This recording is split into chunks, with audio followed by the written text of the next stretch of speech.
يا لا لا لا لا يا لا لا لا لا لا لا يا لا لا لا لا يا لا لا لا لا يا لا لا لا لا لا لا يا لا لا لا لا يا لا لا لا لا لا لا. وتذكرت زماني معهم ما أجمله ذاك الزمان حين غابوا لم تغب ذكرهم لو نسينا الدهر لم ننسى هوانا وتذكرت زماني معهم. Naam, mtazamaji, baada ya mapumziko mafupi tunarejea kipindi chetu. Nampa nafasi Mwalimu Said ili aweze kuendelea pale ambapo tupoishia. Naam mwalimu. Sasa katika kile chakula cha jioni Wakele hakualikwa yeye. Kwa alipokuja ile swala pale ndo akasimama yeye akapinga na watu wote wakubali. Lakini ikatoka hoja, sasa haya mambo yataendelea hivi mpaka lini? Kuwa sisi tunaanza kupambana na serikali. Hapa katika kufunga kwa mkutano huu wa East African Society, Rais Nyerere aalikwe kuja kufunga mkutano huu, na tuna maneno sisi tunataka tumweleze, na ikatengenezwa kamati itakayotayarisha risala kumsomea Mwalimu. Ilipochaguliwa Waikela hakuwemo katika ile kamati. Ananitia anasema mjumbe mmoja katika wale walikuwa katika nchi za mabalozi wale akasema katika hiyo kamati msimwache Waikela, mtieni Waikela. Waikela ni mzungumzaji sana, sauti yake ndogo afu anasema kwa taratibu sana. Unasikia bwana Mohamed, unasikia bwana, haya mambo bwana yalikuwa hivi. Anasema kwa taratibu lakini fasaha kabisa. Unajua tunasoma Qur'ani bwana. Sasa siku ya kufunga mkutano, Waikela na Nyerere ni kama mimi na wewe. Unafahamu hapana pazia hapa katikati. Ananiambia akasema mimi amenipa ahadi Mwalimu Nyerere. Ananiambia Waikela, tukipata nchi yetu tutaondoa hizi ubaguzi wote dhidi ya Uislamu, tutaondoa sisi. Hatuwezi kuishi kwenye nchi ambayo jamii moja inabaguliwa. Wote watapata elimu sawa. Ananiambia asema tuko Tabora, mimi na yeye tumekaa tunazungumza. Mimi nampakia Nyerere kwenye gari yangu. Kura 3 hiyo.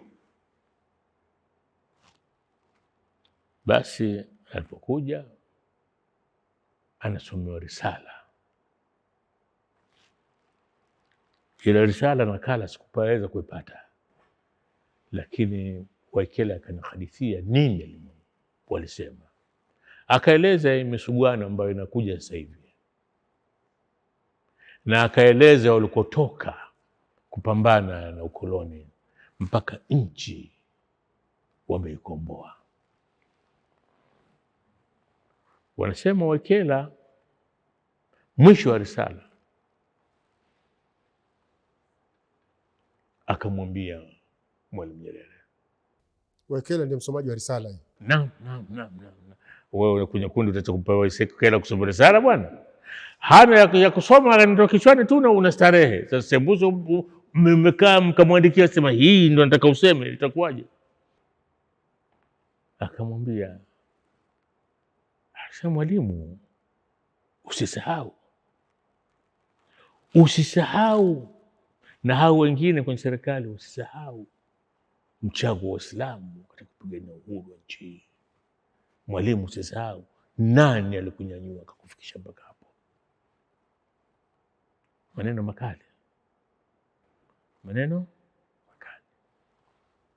Sasa yale maneno mimi naamini kabisa hayakuwa kwenye risala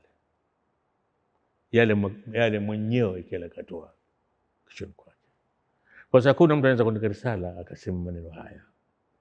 Ndio maana nikwambia pale Nyerere na Waikela ni kama mimi na wewe. Mimi na wewe tunaweza kuambia jambo lolote, hakuna pazia hapa. Tunaweza kuambia na jambo lolote.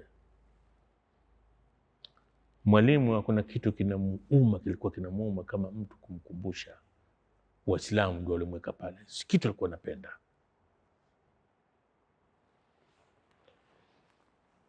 Usiku wake TBC wanatangaza bwana, yalitokea leo kwenye mkutano East African Muslim Welfare Society. Watu Tabora wanasikia maneno aliyosema Waikela. Asubuhi Waikela anapanda treni anakwenda zake Tabora, anasema bwana, mimi treni naingia stesheni ya Tabora, nachungulia nje kujidirisha, watu wamekuja kulipokea kwa zafa. Waislamu wamekuja kumpokea, bendera iko juu bwana, la ilaha illallah, wamekuja kumpokea kwa zafa. Wanampongeza Waikela kwa kunusuru Uislamu. Ananiletea bwana, wallahi mimi nakaa namna hii, tena ananiletea nyumbani kwake. Hapa amekaa Ilunga, hapa amekaa Shemia Kilunga, Salum Ali Mkambo aliyefasiri kitabu hiki, Salum Ali Mkangwa. Anasema mwaka 64 mwezi wa Ramadhani mmetokea maasi. Anasema siku hiyo usiku mimi nimekaa na kula daku, mlango unagongwa, wameingia askari wanakuja kunikamata, napelekwa jela ya Uyui. Kwa kosa gani? Kwa kufanya njama kupindua serikali. Akisema mimi nikakaa gereza la Uyui pamoja na babu yako. Babu yako yeye kakamatwa kwa sababu alikuwa kiongozi wa Tanganyika Railway African Union. Yeye alikuwa chairman. Viongozi wote vya wafanyakazi walikamatwa wakawekwa ndani. Hapo tena ule udugu hapo tena hakuna tena. Na nitakwambia kisa kimoja. Unamkumbuka Schneider Abdullah Platan aliyesimama kumtoa kaka yake kwenye urais ili vijana wachukue uongozi, wabadilishe mambo, wadai nchi kupitia chama cha TANU. Unasikia? Yeye alipotoka kizuizini alikwenda kwa Abbas Sykes. Abbas anamuita Schneider baba kwa sababu baba zao ni ndugu. Maki baba zao hao waliwazaa hao kina Schneider ndio walotoka Mozambiki, askari kizuru walikuja Tanganyika. Akamwambia naomba nipeleke kwa Julius Nyerere. Sasa Abbas hajui kwa mzee Schneider kwa nini atakwenda kwa Nyerere. Akamfanya miadi. Hajui nini limesemwa. Kisa hiki mimi nimehadithiwa na mtu namwamini. Bwana basi, na ni kifo maarufu hichi. Watu wengi lakini wengi wamekufa wanakijua. Na kama unamjua Schneider na ukiambiwa hayo aliyofanya mbele ya Nyerere, hutashangaa. Si huyo aliwaambia Waingereza, si tunataka hawa waondoke hawa, nataka kutengeneza chama hiki bwana. Kifanya ile jambo lilokusudiwa. Waingereza watawala hakuogopa. Sio? Si Schneider aliwaambia nyinyi Waingereza wakati wa vita vya pili dunia, nyinyi mtakupigana na Wajerumani nyinyi. Tapigwa nyinyi kama watu wadogo nyinyi. Wakamkamata wakamweka detention. Mpaka vita vilivyokuisha. Maana alikuwa anavunya nguvu watu bwana. Schneider huyo akaenda bwana basi. Bwana basi kanadithia mambo yake, kuna mambo mengine mimi nimesikia kwa watu wengine lakini hili hajinadithia. Schneider Mwalimu Schneider kwa mwanajeshi alikaa akamtazama Nyerere uso kwa macho. Nyerere anamjua Schneider vizuri sana. Kwanza ni mkubwa kwa umri wake, anamzaa. Akatoa maneno ambayo hayapendezi. Akamkuta Schneider katika harakati za kudai uhuru wa nchi hii. Chama chao. Chama kanisha Clash ndugu yake. Hiyo task yanisha ndugu yake Clash. Hawa wale wote si jamaa zake Atatishwa na mtu ambaye katoka Musoma? Sijui kama unanipata. Hali ilikuwa hiyo.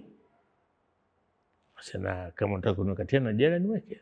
Na katika maneno alimwambia miongoni mwao labda ni yapi? Ndio haya nakwambia mimi. Nakueleza kuwa nini, kwa nini wewe hivi leo wewe umetukuta sisi hapa ndio kuikomboa nchi, tuna mchango wetu hapa, ndio imekuja kuwa haya sasa. Umefahamu? Nakwambia kuwa kuna maneno mengine hatuwezi kusema yote, lakini ushaelewa kuwa hali sasa si nzuri hii. Bwana basi aliloa sana kwa sababu hakutegemea. Lakini yeye alimweleza mwalimu kuwa mimi Schneider kanambia na huyu babangu nimlete kwako. Sikujua kama anakuja na hili. Sasa umeniuliza swali mwanzo, kwa nini wazee hawakuingilia hii hali ilipokuwa inaharibika? Katika hali kama hii unaingilia unaanzia wapi? Sasa ilipoanza chokochoko East African Muslim Society, Bukoba wamejitangaza kwa wao wanatoka katika East African Society, hawaitaki. Iringa wakatangaza hawataki, Tanga wakatangaza hawataki. Sheikh Hassan bin Amir yupo pale, mufti. Sheikh Hassan bin Amir ana heshima zake. Sasa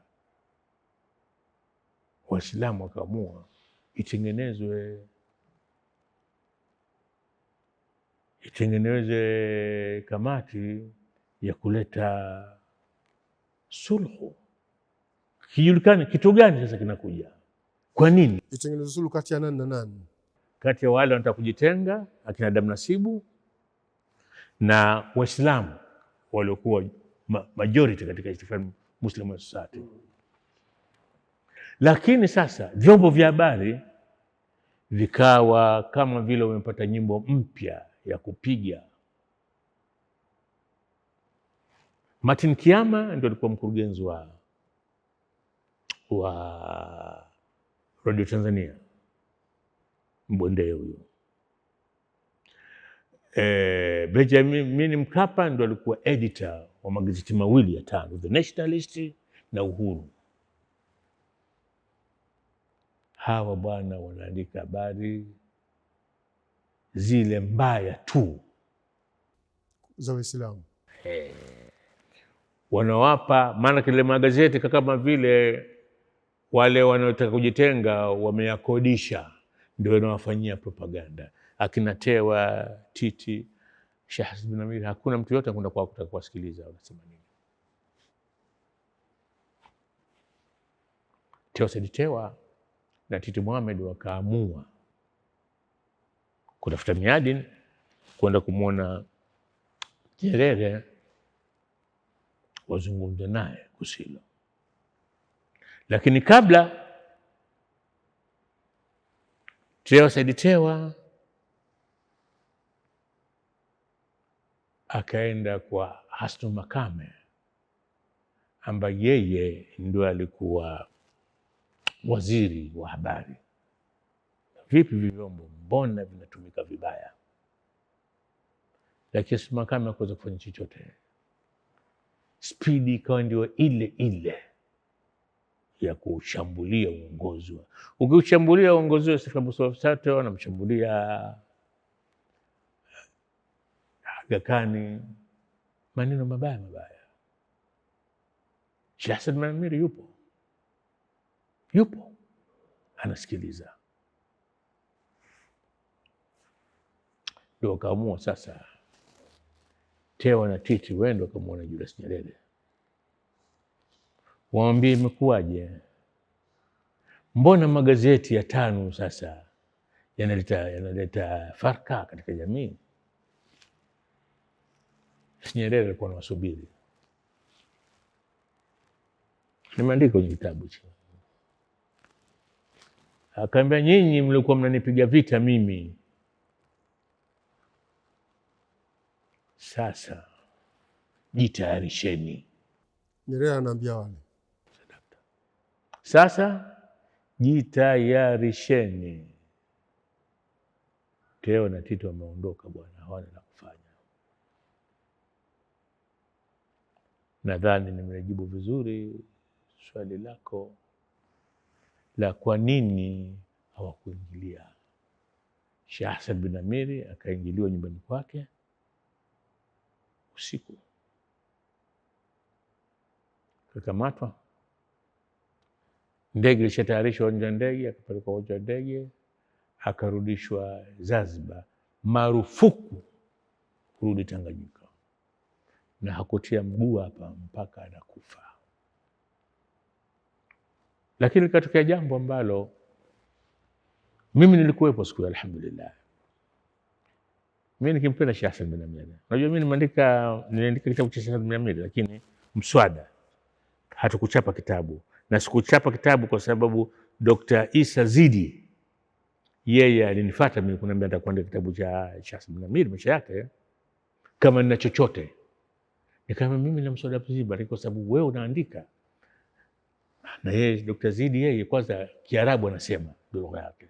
Na Sheikh Hassan bin Amiri yeye akiandika vitabu vyake vyote anaandika Kiarabu, hakupata kwa Kiswahili. Wote kwa aula zaidi kuandika maisha ya Sheikh Hassan bin Amiri, tena Mzanzibari kuliko mimi. Ameandika kitabu chake, lakini aliniambia mimi ugomvi wa Sheikh Hassan bin Amiri, kwa nini alifukuzwa huko, si ndio kwenye kitabu changu. Na mimi nikamwambia Dr. Zidi, kama hukuweka hiyo, huna kitabu. Huna kitabu. Yale historia 5 walimtoa Abu Sykes wakawa hawana historia. Historia ndio tunasema leo. Mnifahamu? Yeye akamtoa Sheikh Hassan bin Amiri kwenye kitabu chake hayumo. Kwa hiyo hana kitabu. Kitabu hakina mvuto.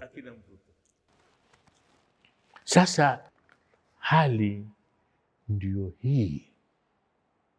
Sheikh Hassan bin Amiri alipokufa, mimi nilimwandikia taazia ndogo fupi tu, na ikachapwa na Daily News mwaka 79. Nilikuwa nayo ile kati, lakini nimepoteza maskini. Sasa wakafanya khitma msikiti wa Mtoro. Ilifanya khitma msikiti wa Mtoro ya Sheikh Hassan bin Amiri, tukatangaziwa.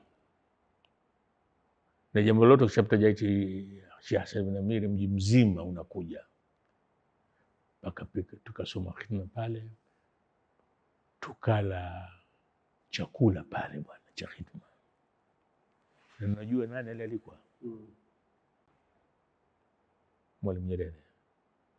Kaja msikitini, mimi namuona kala chakula kibla. Wallahi. Lakini ajabu, picha ya ile shughuli sijaiona mahali popote. Na pakawa na minong'ono, huyu si ndio alimfuatia Hassan hapa? Haikosi minong'ono hii. Ilikuwa Shajirani, sisi Waislamu tuna historia kubwa. Okay, umeacha kugusia hawa Bibi Titi na Mzee Tewa, Said Tewa, baada ya kutoka kwa Mwalimu kule kupewa maneno kama yale, kuambiwa kwamba nyinyi mmenipiga vita mimi, mtaona nini kiliendelea kwa wao, kiachana na Sheikh bin Amiri, Sheikh Hassan bin Amiri, kiachana na Sheikh Hassan, hawa nini? Msafara ilivunjwa hiyo 68 mwisho Disemba hiyo. Kwa hiyo ile kuambiwa kwamba mtaona kwamba ataivunja ile taasisi yao, inawezekana ndio ilikuwa manake. Ingawa leo BAKWATA wanapohadithia historia yao haya hawasemi, wanasema kuwa sisi wenyewe hatukuitaka Istiqlal Mswati. Si kweli. Huwezi kuvunja jumuiya na jenga chuo kikuu. Na siku zote uambia watu kwa majonzi. Nasikia Sheikh Hassan bin Amiri ilikuwa kama atakana wanafunzi wake pale Zanzibar, kwa namna yote ikaja ikaja swala la istighfar sawa na kile chuo kikuu kile. Nasikia Sheikh alikuwa nainama analia, Sheikh Hassan bin Amir wanasema analia, na wanafunzi wake tena wengi wameshafariki. Wenyewe walikuwa wanasema sisi huwa tunamwota Sheikh Hassan bin Amir anatusomesha tu kwenye darasa na yuko mbele pale anatusomesha, na tunamwona shekhe. Wallahi hao tunaogopa mwingine kusema, kwa sababu watu wengine waamini, wanasema tunamwona shekhe amekaa, lakini hayupo kwenye ardhi, yuko juu anatudarisisha sisi. Hakuna mwanafunzi wa Sheikh Hassan bin Amir huyu Mahdi Sheikh Mahdi pale Dar es Salaam anasema mimi babangu alikuwa mwanafunzi Sheikh Hassan bin Amir, basi nilipozaliwa mimi, yeye anasema nileteni mtoto wa Mahdi nimuone hapa kabla sijafariki. Yale mapenzi yalikuwa. Na siku zote utuposikia jamaa tunarehemu shekhe, jina la kwanza litakalotajwa na Sheikh Hassan bin Amir. Kwa kumaliza kuhitimisha, nakuwa kilitokea nini kwa wale ambao walimpiga vita Sheikh Hassan bin Amir? Kwa Waislamu, kwa serikali? Kwa Waislamu. Nini kilitokea wale walikuwa wanampiga vita? Nini kilitokea? Mmoja walirudi kwa Waislamu kuwaambia nini ubaya waliofanya.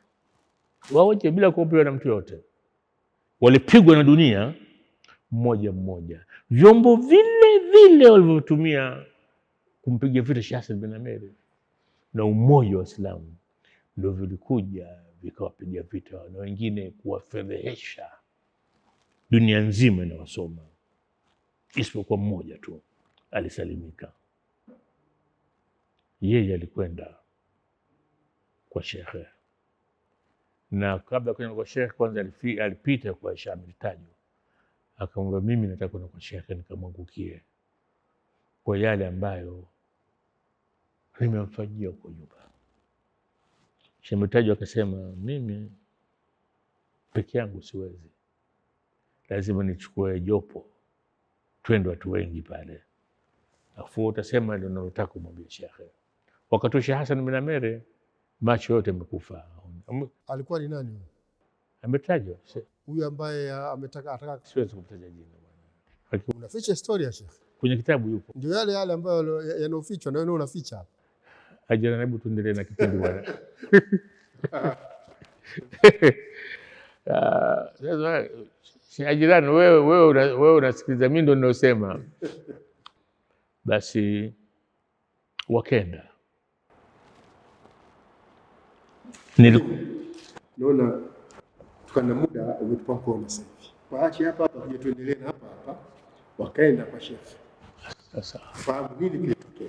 Inshallah. Muda utakono, mpenzi mtazamaji. Nasikia leo tutakuwa hapa ndio mwisho kipindi chetu. Tunaomba kwamba tuwe nasi katika vipindi ambavyo vinafuatia ili kuweza kufahamu mtiririko huu wa historia hii unaendeleaje na utaendeaje. Mimi Ali Ajirani tunasema kwa pamoja wabillahi tawfiq, wassalamu alaykum wa rahmatullahi wa barakatuh. والتقينا ملء عينينا الهوى ما سألنا العمر عن ذكرى سنة ونسينا كل شيء حولنا نشوة الأشواق أنستنا الزمان وتذكرت زماني معهم ما أجمله ذاك الزمان حين غابوا لم تغب ذكرهم لو نسينا الدهر لم ننس هوانا